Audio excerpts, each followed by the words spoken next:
Hi hello friends, welcome to my channel. Friends, ఎవరైనా మన ఛానల్ని ఫస్ట్ టైం చూస్తున్నట్లయితే తప్పకుండా సబ్స్క్రైబ్ చేసి వీడియో నచ్చితే తప్పకుండా లైక్ చేయండి. ఇక వీడియోలోకి వెళ్ళినట్లయితే ఈ రోజైతే స్పృహలోకి వచ్చిన సింహాద్రి అయితే శ్రీను ద్వారా పద్మమ్మ చనిపోయిందని నిజం తెలుసుకున్న సింహాద్రి మరిక పద్మమ్మ చావుకు కారణమైన జీవన ఇందుమతి గురించి సింహాద్రికి తెలుసు కదా. మరిప్పుడు సింహాద్రి ఏం చేయబోతున్నాడో జీవనను ఇందుమతిని, మరిక నిజం శ్రీను ఆనంది ఆదిత్యకు ఎలా చెప్పబోతున్నాడు, ఇదంతా తెలుసుకోవాలంటే ఈ వీడియోని స్కిప్ చేయకుండా చివరి వరకు చూడండి. ఈ రోజైతే హాస్పిటల్లో ఉన్న సింహాద్రి ఎప్పుడెప్పుడు కోలుకుంటాడని చెప్పి అందరూ ఎదురు చూస్తూ ఉంటారు కదా. ఇక డాక్టర్ కూడా చెప్తూ ఉంటాడు, సింహాద్రి ఇక బాడీలో కదలికలు వచ్చాయి, తప్పకుండా తన స్పృహలోకి వచ్చి మంచిగా మారబోతున్నాడు అని చెప్పి డాక్టర్ కూడా గుడ్ న్యూస్ చెప్తాడు ఆనంది ఆదిత్య వాళ్లకు. అప్పుడే ఇక వాళ్ళు చాలా సంతోషిస్తూ ఉంటారు. ఆనంది ఆదిత్య అయితే ఇక ఇలా టిఫిన్ చేయడానికని బయటకు వెళ్తారు. శ్రీను ఒక్కడే సింహాద్రి పక్కన ఉంటాడు. అప్పుడే ఇక సింహాద్రి కళ్ళు తెరిచి చూస్తూ ఉంటాడు. శ్రీను దగ్గరికి వెళ్ళి, ఏంటి మామ సోయిలోకి వచ్చావా అని చెప్పి సంతోషిస్తూ ఉంటాడు. అవునరా, నేను సోయిలోకి వచ్చాను, కానీ మీ అత్త ఎక్కడ్రా అని చెప్పి సింహాద్రి అడగడంతో, అత్త లేదు మామ, అత్త చనిపోయింది మామ అని చెప్పి శ్రీను అయితే కన్నీళ్లు పెట్టుకుంటూ ఉంటాడు. అది విన్న ఇక సింహాద్రి అయితే, ఏంట్రా శ్రీను ఏం మాట్లాడుతున్నావు, పద్మమ్మ చనిపోవడం ఏంట్రా అని చెప్పి అంటూ ఉండగా, అవును మామ, ఇక అంత్యక్రియలు కూడా అత్తయ్య అయిపోయాయి, ఇక అమ్మాడే దగ్గరుండి అత్తకు అంత్యక్రియలు చేసేసింది అని చెప్పి ఇక ఇలా కన్నీళ్లు పెట్టుకుంటూ ఉంటాడు శ్రీను అయితే. ఇక దానంతటికీ కారణం ఇందుమతి జీవన. ఇక నన్ను కూడా చంపడానికి ప్రయత్నించారు. ఇక నా ముక్కు మీద ఏదో క్లాత్ పెట్టి నాకు స్పోయి లేకుండా చేశారు. ఇక నా పద్దాల్ని చంపేసింది ఖచ్చితంగా ఆ జీవనమ్మే. ఆ జీవనమ్మ నేను వదిలిపెట్టను అని చెప్పి హాస్పిటల్ బెడ్ మీద నుండి ఇక కోపంతో లేచి నిలబడి ఇక ఆవేశంతో అంటూ ఉంటాడు, జీవనమ్మ ఎక్కడ్రా, జీవన ఎక్కడా అని చెప్పి శ్రీనుతో అనడంతో, ఏంటి మామ, ఏంటా కోపం ఆవేశం, జీవనమ్మ మీద అంత కోపంగా ఉన్నావు, ఏం జరిగింది మామ అని చెప్పి శ్రీను అడుగుతూ ఉంటాడు సింహాద్రినైతే.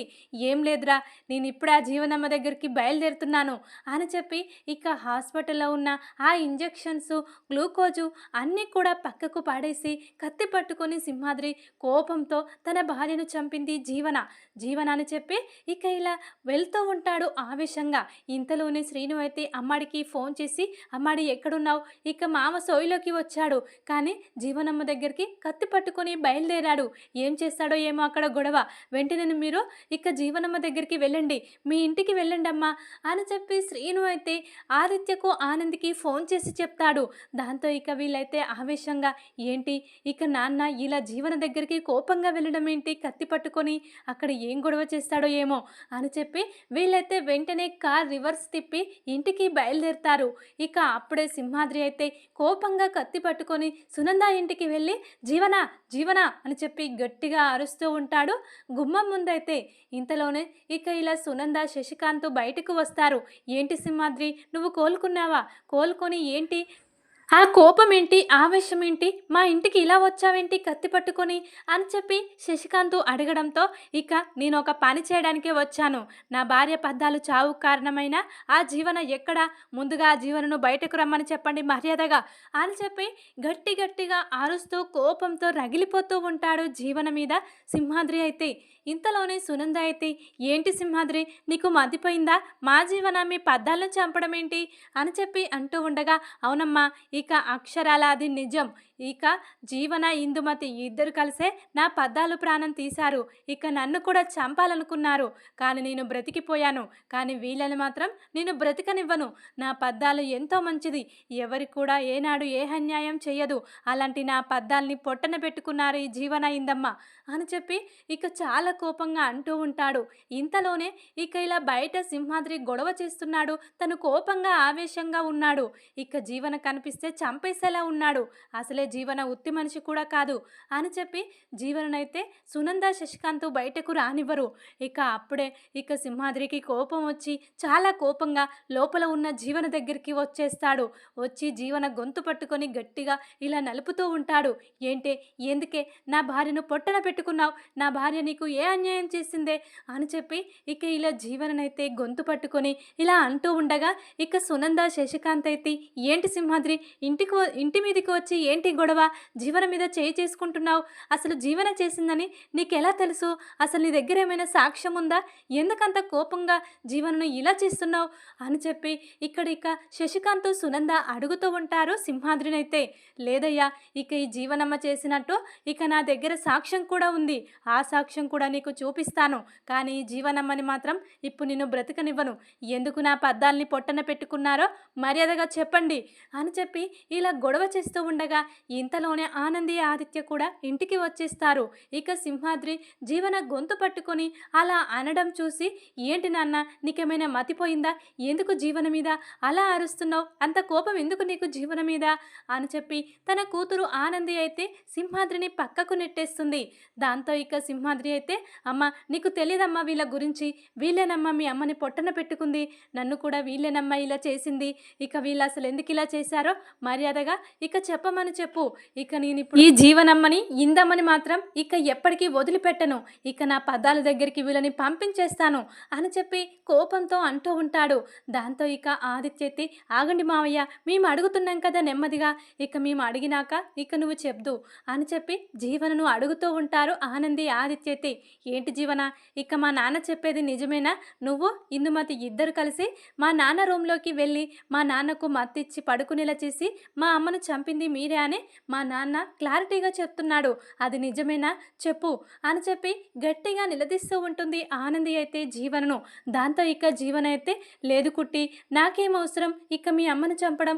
ఇక నేను ఏ పాపం తెలియదు, ఇక నేను ఏ పాపం చెయ్యలేను. మీ నాన్నకే మతి సిమ్మితం పోయినట్టుంది. ఇక ఎవరు అనుకొని నా మీదకి వచ్చేస్తున్నాడు.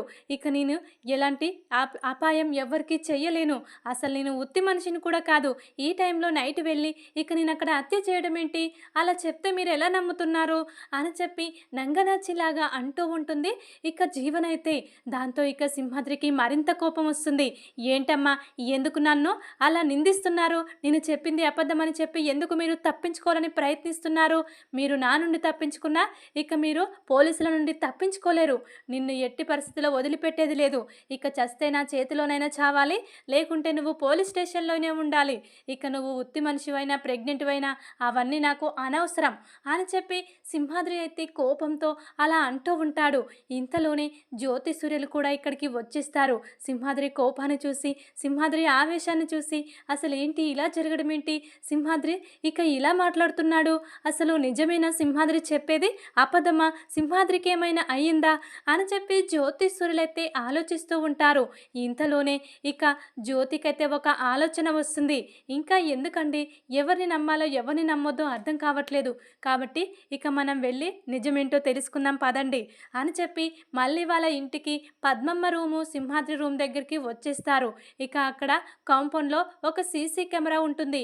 ఆ సీసీ కెమెరా ఓపెన్ చేసి చూస్తుంది జ్యోతి అయితే. ఇక సీసీ కెమెరాలో నిజంగానే జీవన ఇందుమతి పక్కా ప్లాన్ ప్రకారమే అర్ధరాత్రి ఇక ఇలా ఒక స్ప్రే తీసుకొని వచ్చి సింహాద్రిని పద్మమ్మను ఇలా చేసినట్టు అక్కడ స్పష్టంగా ఉంటుంది. ఇక అలా నమ్మకపోతే ఇక ఇలా జీవన ఇందుమతి ఫోన్ నెంబర్లు కూడా ఇక ఇలా ట్రేస్ చేసేస్తారు. దాంతో వీళ్ళు మాట్లాడుకున్న మాటలు కూడా ఇక వాటికి సూట్ అవుతాయి. ఇక పద్మమ్మను సింహాద్రిని ఇలా చేయడం కోసం వీళ్ళు ఎన్నెన్ని ఇక మాట్లాడుకున్నారో ఆ మాటలు కూడా అన్నీ వినిపించేస్తుంది. ఇక ఆనంది అయితే తన తెలివితేటలను ఉపయోగించి వాళ్ళ నాన్న చెప్పిన మాటలు విని వీళ్ళిద్దరే అంతకురాలని చెప్పి ఆనంది అయితే క్లియర్ చేసేస్తుంది. ఇక అప్పుడే సింహాద్రి అయితే, ఇక వీళ్ళు ఎందుకు ఇలా చేశారో ముందుగా చెప్పమనండమ్మా. ఇక వీళ్ళు చేయడానికి ఏదో కారణం అయి ఉంటుంది. లేకుంటే ఇన్నాళ్ళు లేనిది నా పద్దాల మీద అంత పగ ఎందుకు పెంచుకున్నారు? ఇక నా పద్దాలకు ఇక ఇలా పగ పెంచుకుని దాన్ని లేకుండా చేశారు. తర్వాత నన్ను కూడా ఇలా చెయ్యాలనుకున్నారు. అసలు ఇక వీళ్ళకు ఏం నిజం ఇక నా పద్దాలకు తెలిసిందు? అసలు నా పద్దాలకు వీళ్ళకు ఏంటి శత్రుత్వం అది నాకు తెలియాలి. తర్వాతనే వీళ్ళని పోలీసులకు పట్టించాలి అని చెప్పి ఇక ఇలా సింహాద్రి అయితే ఒక కండిషన్ పెడతాడు. ఇంతలోనే ఇక ఆనంది కూడా, అవును నాన్న, నాన్న నువ్వు చెప్పింది నిజమే. అసలెందుకు ఇలా చేయాలనుకున్నారో దానికి కారణం ఉంటుంది. తర్వాత ఇక ఏం చెయ్యాలో అది చేద్దాం. ఆ కారణం ముందుగా చెప్పండి అని చెప్పి కుటుంబం, ఇటు సునంద కుటుంబం, ఇటు జ్యోతి కుటుంబం, ఇక 2 కుటుంబాలు ఒక దగ్గరికి వచ్చి సమావేశం ఏర్పాటు చేస్తారు. ఇందుమతిని, జీవనను ఆ సమావేశానికి రమ్మని చెప్పి ఇక వీళ్ళు తప్పు చేశారని క్లియర్‌గా అర్థమయ్యింది సాక్ష్యాలతో సహా. కాబట్టి ఆ తప్పు చేయడానికి గల కారణాలేంటి? అసలెందుకిలా చేశారు? ఇన్నాళ్ళు లేనిది ఇప్పుడెందుకింత పగ పెంచుకున్నారు కుటుంబం మీద, ఇక పద్మమ్మ కుటుంబం మీద? అది మాకు తెలియాలి అని చెప్పి అడగడంతో ఇక అప్పుడే జీవనైతే వీళ్ళ మాటలు తట్టుకోలేక నిజం చెప్పేస్తుంది. ఇదంతా మా పెద్దమ్మ నాతో చేయిస్తుంది ఈ ఆస్తి కోసం. ఎందుకంటే ఈ ఆస్తి ఎప్పటికైనా కుట్టి పేరు మీదుగా రాస్తుంది మా అమ్మా నాన్నలని చెప్పి ఇక ఇందుమతి గారే ఇలా చేయించారు. ఇక ఎందుకంటే ఇక జ్యోతి సూర్యుల అసలైన కూతురు కుట్టినే ఆనంది కాబట్టి ఈ నిజం బయటపడేలోపు ఇక మేము ఆస్తులు దక్కించుకోవాలని చెప్పి ఇదంతా చేశాం. ఇక కుట్టినే జ్యోతి కూతురని పద్మమ్మకు తెలిసింది. పద్మమ్మ ఎక్కడ నిజం చెప్తుందేమని చెప్పి మేమే పద్మమ్మని ఇలా చేశాం. పద్మమ్మని ఇలా చేయడం సింహాద్రి చూసేస్తాడేమని చెప్పి సింహాద్రిని కూడా ఇక చంపబోయాం. మేము చేసింది తప్పే, కానీ ఇక మీరు అందరూ కూడా మమ్మల్ని క్షమించాలి అని చెప్పి చేసిన తప్పును ఒప్పుకుంటుంది జీవనైతే ఈరోజు అసలు నిజం కుటుంబాల ముందు చెప్పేసి. దాంతో ఇక ఇలా ఇందుమతికైతే దిమ్మ తిరిగిపోతుంది. ఏంటిది, అది తప్పించుకోవడం కోసం నన్ను ఇరికించేసింది. ఇక నేను ఇప్పుడు ఇదంతా నేనే జీవనకు చెప్పాను, నేనే జీవన చేత ఇదంతా చేయించానని చెప్తే ఇక నన్ను కుటుంబ వాళ్ళు క్షమించడం కాదు, ముక్కలు ముక్కలుగా నరికి కాకులకు గద్దలకు వేసేలా ఉన్నారు ఇది చెప్పిన నిజం వల్ల అని చెప్పి ఇక ఇక్కడ చాలా భయంతో వణికిపోతూ ఉంటుంది ఇందుమతి అయితే.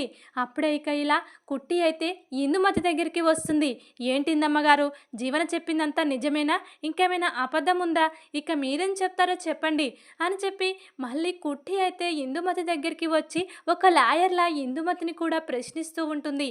దాంతో ఇక ఇందుమతి అయితే ఏం మాట్లాడలేకపోతుంది. ఏంటి కుట్టి, ఏంటి ఇక నాకేంటి ఇలా జరగడం, అసలు నేను ఏ పాపం చెయ్యలేదు సూర్య, అందరూ నా మీద ఇంత కక్ష పెంచుకున్నారేంటి అని చెప్పి ఇందుమతి అయితే మళ్ళీ అబద్ధమే చెప్తూ ఉంటుంది. దాంతో కుట్టికి చాలా కోపం వచ్చి ఇక ఇలా ఇందు చెంప పగలగొడుతుంది.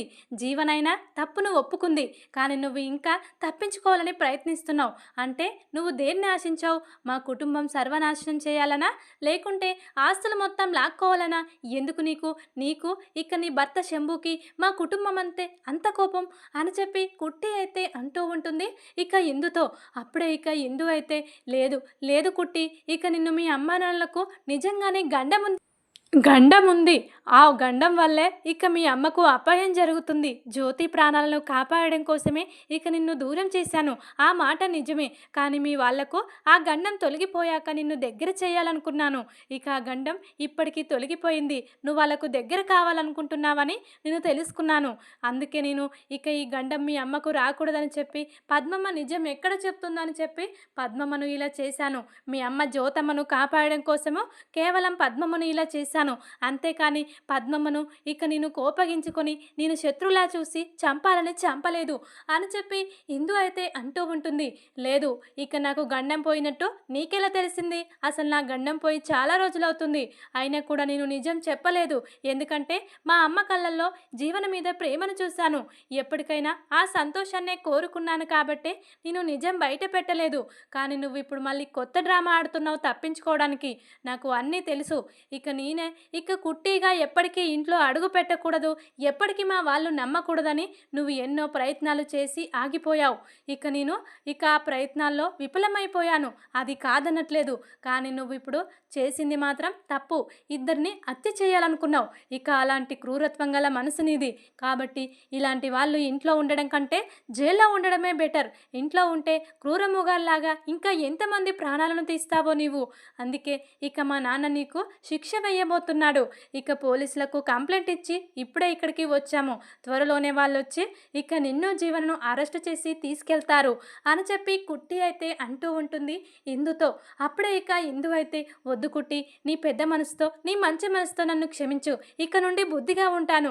ఈ ఇంట్లో నువ్వేం చెప్తే అది చేస్తాను కుట్టి అని చెప్పి ఇందుమతి తప్పైందని చెప్పి కుట్టి జ్యోతి కాళ్ళు పట్టుకొని క్షమాపణ అడుగుతూ ఉంటుంది ఇందు అయితే ఈరోజు. దాంతో ఇక వీళ్ళైతే క్షమించేది చేయలేదు. ఇక నువ్వు చేసింది చిన్న తప్పై ఉంటే క్షమించేవాళ్ళం. కానీ నువ్వు చేసిన తప్పుకు ఇక మిమ్మల్ని మేము క్షమిస్తే ఇక మా అంత తెలివి తక్కువ వాళ్ళు ఎవరు ఉండరు. మేము ఒక లాయర్లం, జడ్జిలమని తెలుసు కూడా మా కుటుంబం మీద ఇంత పగదలిచి మమ్మల్ని ఇక ఇలా ఏమీ లేకుండా చేసి నడి రోడ్డు మీద నిలబెట్టడం ఇక నీ నీ ప్లాను. కానీ బై లక్ వల్ల మా కుట్టి తెలివైనది కాబట్టి ఇక మమ్మల్ని కాపాడుకుంటూ ఇంతవరకు తీసుకొచ్చింది. ఆస్తి మీ చేతిలోకి వెళ్లకుండా ఇన్నాళ్ళు కుట్టి నిజం చెప్పకుండా చాలా జాగ్రత్తగా ఉంది. కానీ ఈరోజు నువ్వు కేవలం మా ఫ్యామిలీ కోసం పద్మమ్మ ప్రాణాలను తీశావు. ఇక మేమందరం సేఫ్గానే ఉన్నాం. ఇక ఏ పాపం తెలియని పద్మమ్మని పొట్టన పెట్టుకున్నారు మీరు. కాబట్టి ఇక మీకు శిక్ష వెయ్యాల్సిందే అని చెప్పి వీళ్ళైతే ఇక ఇలా ఇందుమతి జీవనకు పోలీసులకు పట్టించేస్తారు. వాళ్ళిద్దరినైతే ఇందుమతి జీవనను. దాంతో ఇక సూర్య అయితే ఏంటి ఏంటి కుట్టి ఇలా జరిగింది, అసలు ఇలా జరిగిందని నీకు అంతా తెలుసు, ఇలా జరుగుతున్నప్పుడు కూడా చూస్తూనే ఉన్నావు. ఏనాడైనా నీకు నేనే నీ కన్న తండ్రి, జ్యోతినే నీ కన్న తల్లి అని చెప్పాలనిపించలేదా? ఇక నువ్వు ఇలా దూరంగా ఉంటూ ఈ కుటుంబాన్ని ఇంతలా కాపాడుకుంటూ వచ్చావా ఇందుమతి నుండి? నువ్వెన్నో బాధలు పడ్డావు. నీ భర్త విషయంలో ఇందుమతి మాటలు ఇక చాలా బాధ పెట్టాయి నీకు. ఎన్నో మాటలు అన్నది ఆ ఇందుమతి. నీ భర్తకు కాళ్ళు లేనప్పుడు అలాంటి వాణ్ణి చేసుకుని ఏం సుఖపడతావని చెప్పి ఎన్నోసార్లు ఎన్నో మాటలు అన్నది. అయినా కూడా నువ్వు భరించావు, సహించావు. చివరికి నీ భర్తను మామూలు మనిషిగా తయారు చేసుకున్నావు. కాళ్ళున్న ఆదిత్యగా తయారు చేశావు. ఇక నీ భర్తతో ఇక నువ్వు సంతోషంగా ఉన్నావు. ఇక ఇప్పుడు నీ అమ్మా నాన్నలను కూడా ఆ ఇందుమతి నుండి ఇక ఆస్తులను, నీ అమ్మా నాన్నలను సేఫ్గా కాపాడుకున్నావు. చివరికి నువ్వే గెలిచావు కుట్టి. ఇక ఆ ఇందుమతి జీవనే ఓడిపోయారు. ఇక వాళ్ళు ఎప్పటికైనా ఓడిపోవాల్సిందే. మంచి ముందు చెడు ఎప్పటికైనా గెలవదు కుట్టి. నువ్వు ఇక ఉదాహరణ నిరూపించేశావు కుట్టి. ఇలాంటి కుట్టి మా కూతురు అయినందుకు, ఇలాంటి తెలివైన అమ్మాయి ఆనంది ఒక లాయర్ ఇక ఇలా మా కడుపులో పుట్టినందుకు ఈరోజు మాకు చాలా గర్వకారణంగా ఉంది అని చెప్పి జ్యోతి సూర్యులైతే ఆనంది తెలివితేటలకు ఆనందిని చాలా మెచ్చుకుంటూ ఉంటారు. ఇక జీవనను ఇన్నాళ్ళుగా కన్నబిడ్డలాగా ఊహించుకున్నాం. ఇక మా జీవనే అనుకొని చెప్పి ఇక ఈ కుట్టిని దూరం పెట్టి జీవనను నెత్తిన పెట్టుకున్నాం. ఇక జీవన అసలు మా కూతురే కాదు, శంభు రెండో భార్య కూతురు అని తెలుసుకొని ఇక చీకొడుతూ ఉంటారు జీవననైతే. ఎందుకంటే జీవన బుద్ధులు శంభు ఇక ఇందుమతిలాగే ఉన్నాయి. ఇక వాళ్ళ కూతురు బుద్ధులు వాళ్ళలా కాకుండా జ్యోతి సూర్యుల ఎలా ఉంటాయి? ఆనంది జ్యోతి సూర్యుల కూతురు కాబట్టి ఇక వాళ్ళ బుద్ధులు జ్యోతి సూర్యుల బుద్ధులు ఇక ఆనందికి వచ్చాయి అని చెప్పి సునంద కూడా ఇక తన కోడలు ఆనంది గురించి నిజం తెలుసుకొని సంతోషిస్తూ ఉంటుంది. ఇక జీవన గురించి నిజం తెలుసుకొని జీవనను చీకొడుతూ ఉంటుంది. ఇలాంటి దాన్ని చేతుగాడు ప్రేమించి పెళ్లి చేసుకున్నాడా? అసలు ఈ జీవన ఎలా నచ్చిందో ఏమో చేతుకి. ఇలాంటి తన జీవితంలో ఇక తను పుట్టినప్పటి నుండి ఇప్పటిదాకా అన్ని మోసాలు, కుట్రలు, కుతంత్రాలే. ఆస్తి కోసం, డబ్బు కోసమే తను ఇన్నాళ్ళు బ్రతికినట్టుంది. ప్రేమలు, బంధాలు, భర్తలు, అత్తామామలు ఇవన్నీ కూడా ఈ జీవనకు అవసరం లేదు. కేవలం తన పెద్దమ్మ మాటలు విని ఇక ఇలా డబ్బు కోసమే ప్రయాణం చేసింది. చివరికి తన బ్రతుకు ఏమైంది? జైలు పాలయ్యింది. ఇక ఆనంది మాత్రం సహనం, ఓర్పుతో రెండు కుటుంబాలను సంతోషంగా ఉంచాలనుకుంది. చివరికి ఆనంది ఇక సంతోషంగానే ఉంది. ఇక పద్మమ్మని పోగొట్టుకుంది. అయినా ఇక ఇప్పుడు పద్మమ్మ పోయినంత మాత్రాన తన జ్ఞాపకాలు తనతోనే ఉన్నాయి. ఇక సింహాద్రిని కూడా కన్న తండ్రి కంటే ఎక్కువగా చూసుకుంటుంది ఆనంది. అయితే సింహాద్రికి నచ్చజెప్పి ఇక జీవనను, ఇందుమతిని ఇప్పుడు నువ్వు ఏదో చేసి నువ్వు జైలుకు వెళ్ళడం నాకు ఇష్టం లేదు నాన్న, వాళ్లకు నేను శిక్ష వేస్తాను, నువ్వు ఇక ఏం బాధపడకు అని చెప్పి వాళ్ళిద్దరిని పోలీసులకు పట్టించి సింహాద్రి కోపాన్ని తగ్గించేస్తుంది కుట్టి. అయితే ఈరోజు ఇక పద్మమ్మను పోగొట్టుకున్నందుకు సింహాద్రి కన్నీటిమయంలో ఉండబోతున్నాడు. శ్రీను కూడా ఇక వాళ్ళ మామను చూసి తట్టుకోలేకపోతాడు. అత్త మామ ఎంత అన్యోన్యంగా ఉండేవాళ్ళో ఇప్పుడు మామ ఒంటరైపోయాడు. ఇదంతా జీవన ఇందుమతి వల్లే. ఇక మా అత్త అందరినీ వదిలేసి వెళ్ళిపోయింది. ఇక అలాంటి అత్తను పొట్టన పెట్టుకున్నారు వీళ్ళిద్దరూ. వీళ్ళని ఎప్పటికీ క్షమించొద్దు అమ్మాడి అని చెప్పి శ్రీను కూడా ఇక సింహాద్రిని చూసి చాలా కన్నీళ్లు పెట్టుకుంటూ అమ్మాడితో ఇలా అంటూ ఉంటాడు. ఇక అప్పుడే అమ్మాడి కూడా కన్నీళ్లు పెట్టుకుంటూ ఉంటుంది పద్మమ్మ జ్ఞాపకాలన్నీ గుర్తు తెచ్చుకొని. ఇక ఈ విధంగానైతే సింహాద్రి కోపాన్ని అణచివేసి ఇక జీవన ఇందుమతి గురించి నిజాలు తెలుసుకొని సింహాద్రి ద్వారా ఇక వాళ్లకు సరైన విధంగా శిక్ష వేయబోతుంది కుట్టి. అయితే చూద్దాం మరి ఇలానే జరగబోతుందా? జీవనకు ఇందుమతికి ఇలా షాక్ ఇవ్వబోతున్నాడా స్పృహలోకి వచ్చిన సింహాద్రి అనేది చూడాలి. చూద్దాం ఇక ఈ విధంగా విధంగా జరుగుతుందేమో. ఈ వీడియో గనుక మీకు నచ్చినట్లయితే లైక్ చేసి సబ్స్క్రైబ్ చేసుకోండి friends. Thank you for watching.